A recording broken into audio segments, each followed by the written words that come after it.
মাননীয় প্রধানমন্ত্রী এবং মাননীয় ক্রীড়া প্রতিমন্ত্রী, আপনাদের কাছে আমার অনুরোধ।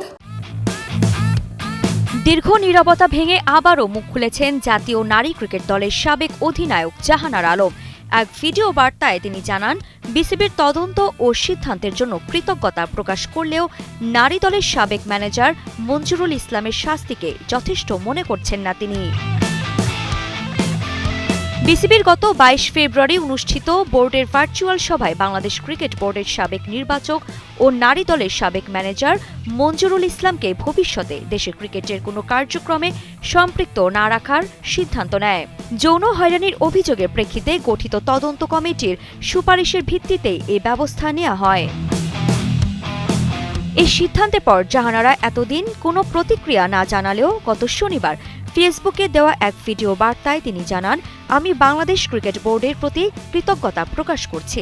তারা একটি স্বাধীন তদন্ত কমিটি গঠন করেছেন, মিস্টার মঞ্জুকে শাস্তি দিয়েছেন, কিন্তু আমি খুশি হতে পারছি না। টানা সপ্তমবারের মতো বেস্ট টিস্যু পেপার ব্র্যান্ড হিসেবে স্বীকৃতি পেয়েছে বসুন্ধরা টিস্যু। কারণ আমার সঙ্গে যা যা হয়েছে, আমি যা যা ফেস করেছি, সেই তুলনায় এই শাস্তি আমার কাছে খুব সামান্য মনে হয়েছে। আমি আরও অনেক বড় শাস্তি আশা করেছিলাম। এছাড়া তিনি ক্রীড়া প্রতিমন্ত্রী ও প্রধানমন্ত্রীর কাছে সুষ্ঠু তদন্ত ও ন্যায় বিচারের দাবি জানিয়ে অভিযোগ করেন, ২০২০ থেকে ২০২৪ সাল পর্যন্ত কুপ্রস্তাবে রাজি না হওয়ায় তাকে মানসিকভাবে নির্যাতন করা হয়েছে এবং সুযোগ সুবিধা থেকে বঞ্চিত করা হয়েছে, এমনকি আর্থিক ক্ষতিরও শিকার হয়েছেন বলে দাবি করেন তিনি।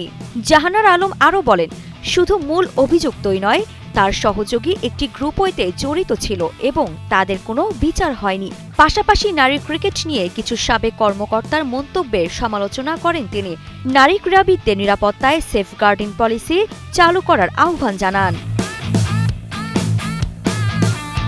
সব মিলিয়ে নতুন করে মঞ্জুরুল ইসলামের শাস্তির পাশাপাশি আলোচনা এসেছে নারী ক্রিকেটের নিরাপত্তা ও ন্যায় বিচারের প্রশ্ন।